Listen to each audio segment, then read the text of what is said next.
So my can I work from a cruise ship experiment is complete. And some things came out the way I expected them to, and other things, well, let's just say I learned something. Or maybe I learned a number of things.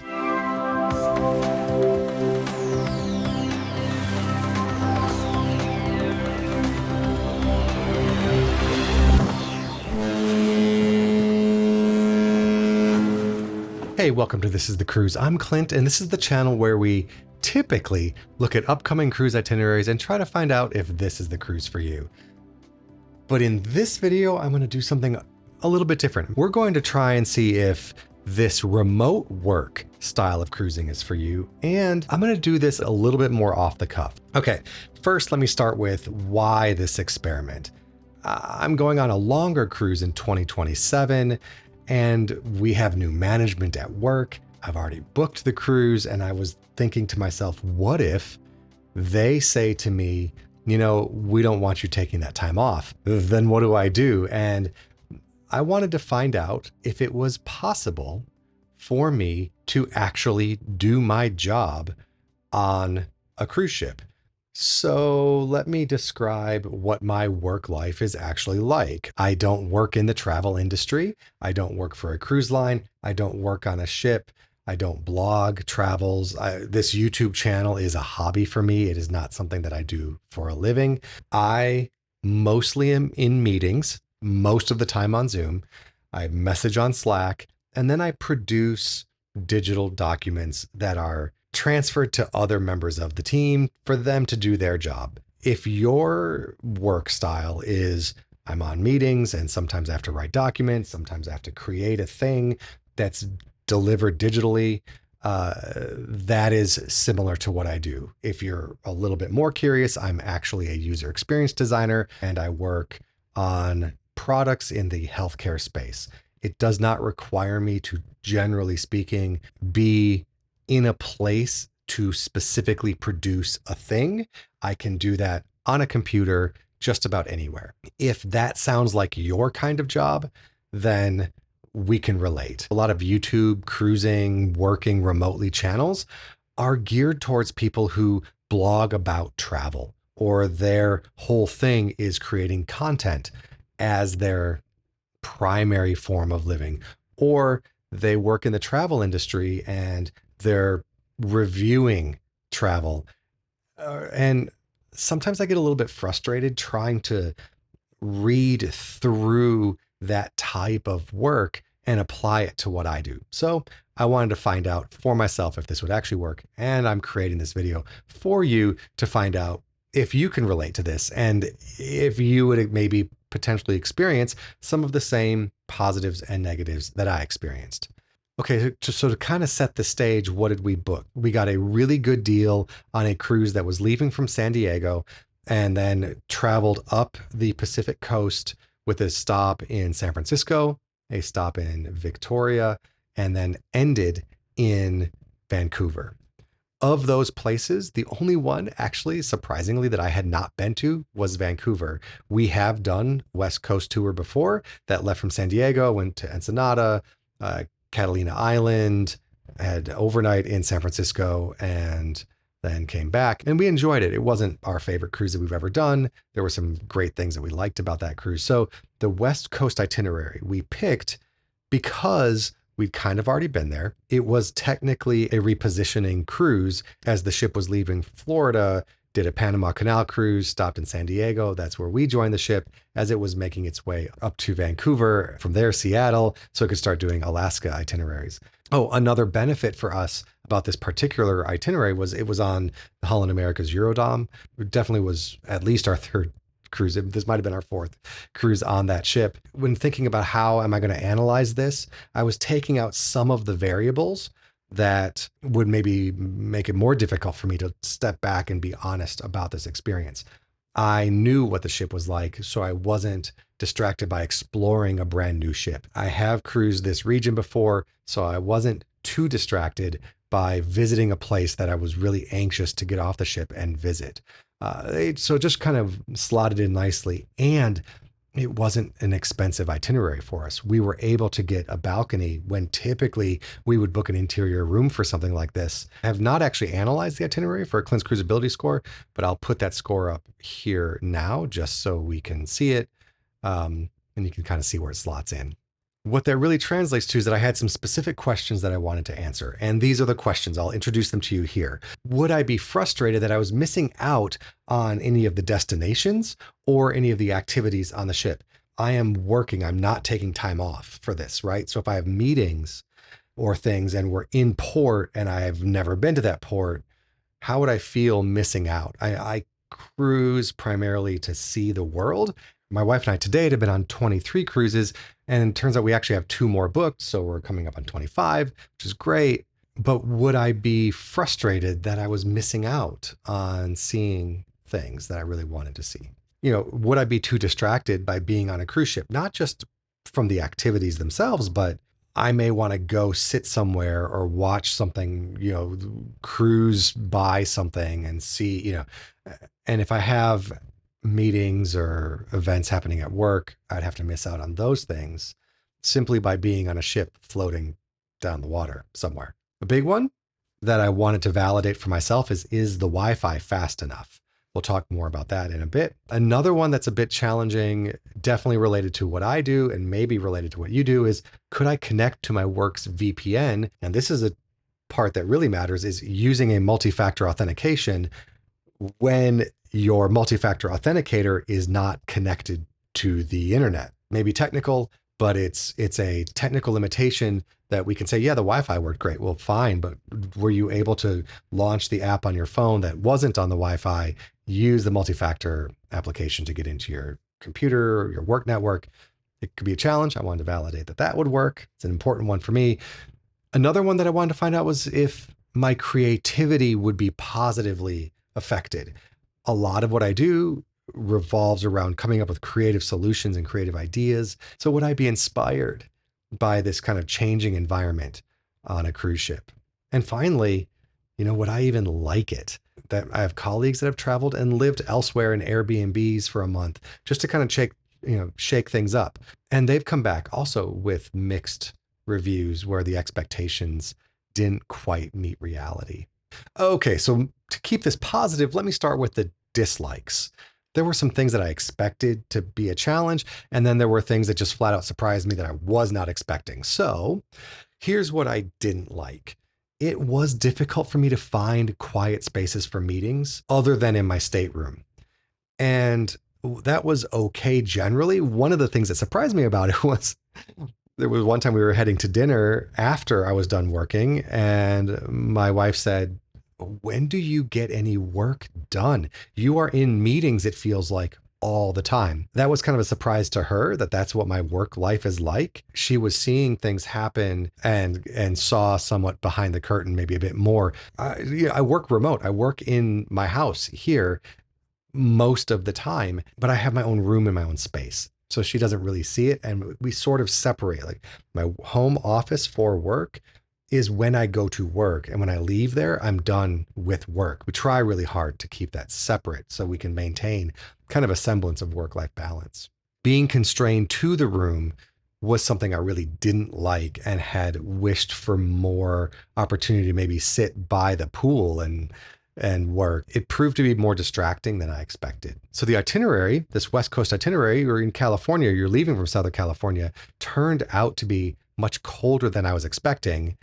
It was in mid to late April, and the weather was unseasonably cold for this week, which meant that as a negative, I wasn't able to sit out on our balcony and work while I was sitting out there. And it was just a little too chilly to do that. It also meant, even though Holland America covers their pool with a retractable roof, it was still chilly even in the pool, and on the back of the ship, it was cool back there as well. So that was kind of disappointing.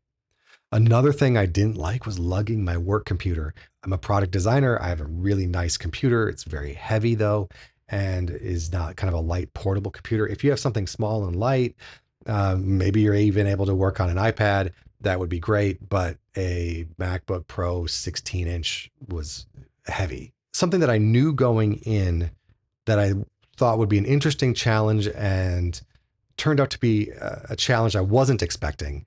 Was the time zones. I live in the southeastern part of the country, but in Central Time, my office is in Eastern Time. So I start my day an hour earlier than my Central Time colleagues typically. And then I get done an hour earlier. That's nice. But then doing a Pacific Coast cruise meant we were in the Pacific Time. I didn't mind getting up early to start my meetings early. That meant that my day was done earlier. Liked that a lot. But where things got strange was when typically I would be having lunch at 11 o'clock on a normal workday, 11 a.m., to line up with the 12, noon time Eastern.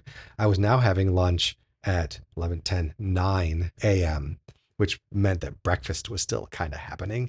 And that was a little bit of a challenge. The time zone was less of an issue for my work and more of an issue for lining up meal times. Fortunately, we were having early dinners, which worked out well for us. For breakfast, because I was already in meetings at 6 a.m. when breakfast typically started, almost every day we had room service deliver breakfast for me. That was, oh, maybe that's a pro. We'll hold on to that one. But then when lunch came around, I was running up to the Lido to get breakfast or lunch, but I was actually eating more breakfast just to kind of keep me over. And then when they would transition to lunch, fortunately, my wife was able to go and bring me lunch, something from the Lido, just so I could have it. We really like lunch in the dining room on sea days. And this particular itinerary had more sea days than what we would typically book, but I wasn't able to take advantage of that. So that time zone affecting meals was a disappointment. Something else, and unexpected at that. Something else that was an unexpected disappointment was how motion sick I got. Now, I typically do struggle with light motion sickness on sea days when you're just out in the middle of the ocean. That will bother me. I can usually take a Dramamine type of medication for that, but that would make me tired. And I couldn't do that when I'm working. And then looking at my computer screen with the motion proved to be an unexpected challenge. And it would get worse later in my workday.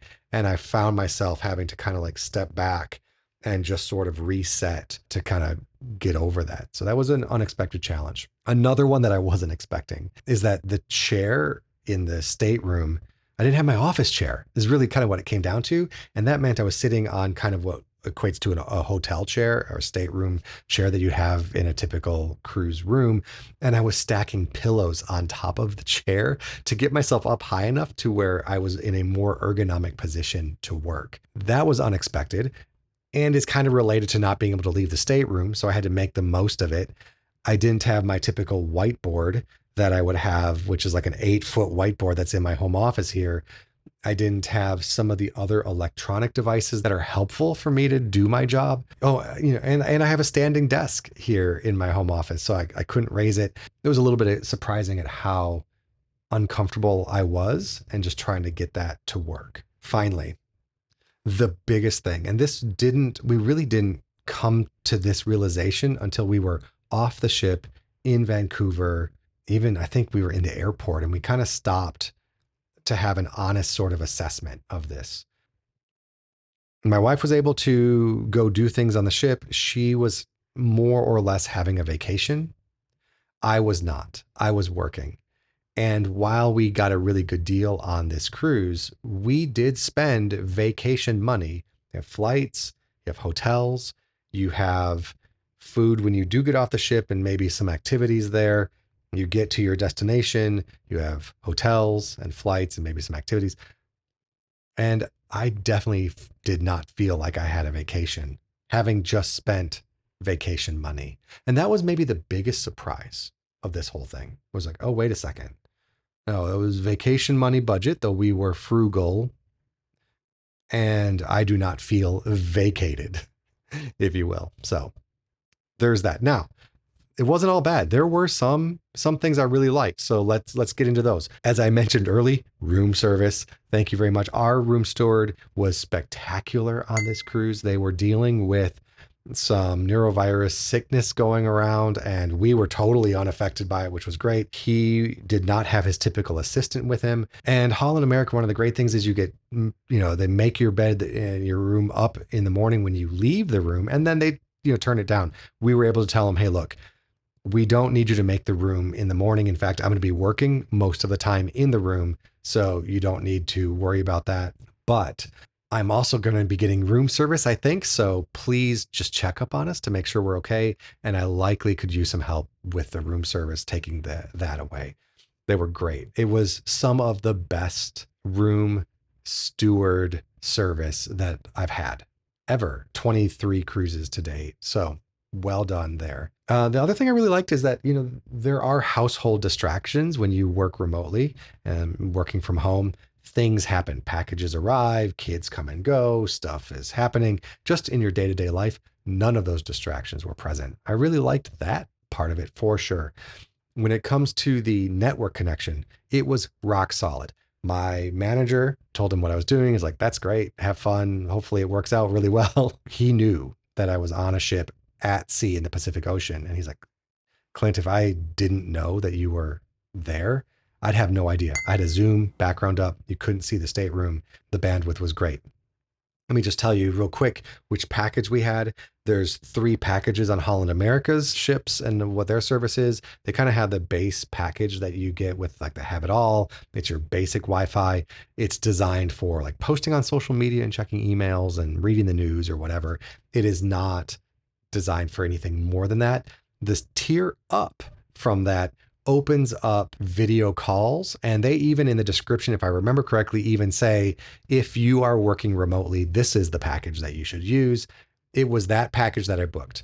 They have a step up from that one, kind of in their premium tier that they call their streaming package. I would imagine that if you are doing Zoom calls, you might think you need the streaming package. My understanding is based on the description is that that opens up streaming services like Netflix, Amazon Prime, Hulu, Disney Plus, those things.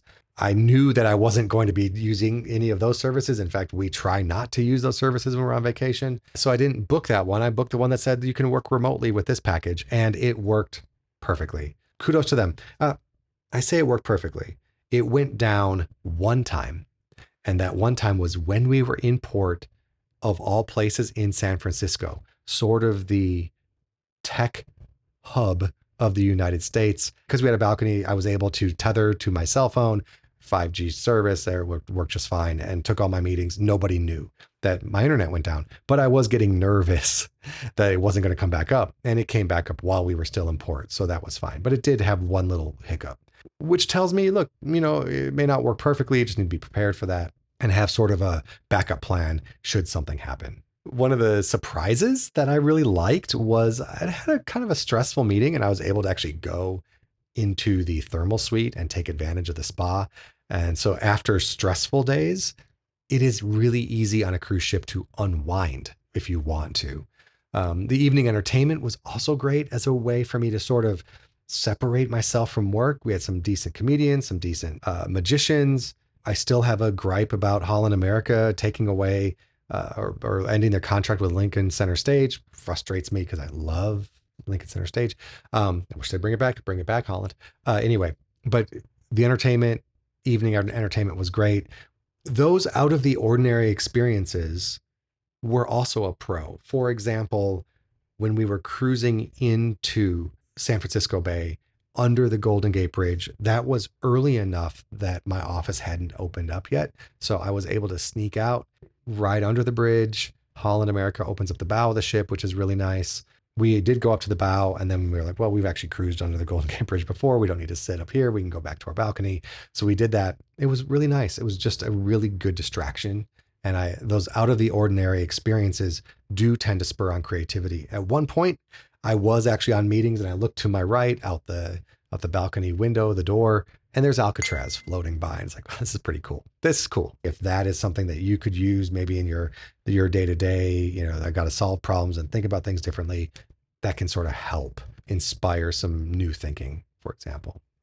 So let's go back and think about this as my experiment again, and let's look at those questions. So would I be frustrated that I was missing out on destinations and activities on the ship? I will say no, I was not frustrated. There were times when I just had to step back and go, this is what we booked. Would I go do this thing that my wife is going to do? Yeah, probably. And unfortunately, I'm missing that, but it's okay. I wasn't really that frustrated. If it was a cruise that was done, on East Coast time, I may have had more frustrations because there would have been more overlap with what was happening on the ship.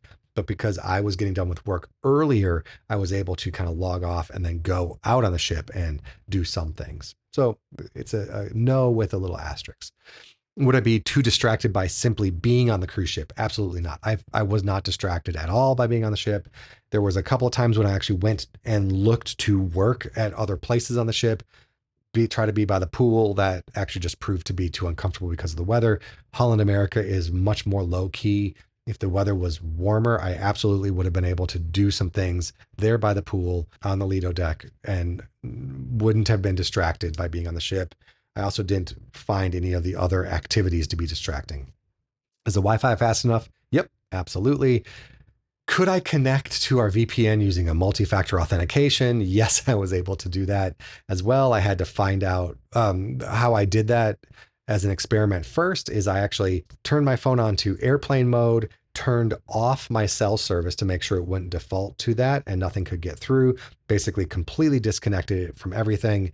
And then I tried to log on to my work computer. And when it kicked back some errors, I went to the Authenticator app and found the routes to use to get connected to the VPN using other methods. So I was able to do that. Creativity is, really important. Would I be inspired by this kind of changing environment? Absolutely. I thought that was great. The big question is, would I even like it? Would I like doing this? And this was a hard one. I kind of land with a no. I really didn't like working on a cruise ship. It was a nice distraction, but I can't say that I would recommend it if I'm being honest. I see videos of people, a lot of them are influencers or they cruise for a living. They've turned travel into their job. And as part of your job, you're trying to find out if you would recommend this ship or this port or this cruise or whatever. And so you're living the cruise life as part of your job, which means you're out doing things. And then later in the day, you're coming back and doing your work. That's different than having a manager and a team that relies on you to produce output and meet with them, figure out what needs to be done, and then go do some things in between your meetings and deliver. Those are really different types of work remote, sort of, postures. And I didn't really enjoy this very much. My wife came to me and said, hey, I'm thinking about doing this kind of cruise. It's a cruise we've never done. A little sneak peek. It's a Canada, New England cruise. We've been to New England. We've been up to Maine. We've been to, we've been up there, but we've never cruised that area. And I'm thinking about doing this. It's, this coming season. And in my head, I'm like, well, we did a cruise in April. Is that too soon to take another vacation? Emotionally, I took a vacation. Physically, I didn't get the rest that a vacation would have provided. So, I haven't taken PTO. I also didn't get the benefit of PTO either. It's kind of an interesting sort of thing. So, would I recommend it? Not really. I want to be on vacation while cruising. I want to, as I try to end my videos, use cruising to stay happy, to stay healthy, and stay cruising. So until next time, hope to see you soon. Thanks for watching. Maybe you learned something. Let me know in the comments below. Oh, I haven't done the like and subscribe. Really would appreciate it if you do that. I'll kind of jump over that stuff. You can always join the channel. You can do other things. I appreciate that if you consider that. It really helps me out. And I am working on a couple more itinerary review videos. Those are coming soon. But until then, as always, stay happy, stay healthy, stay cruising.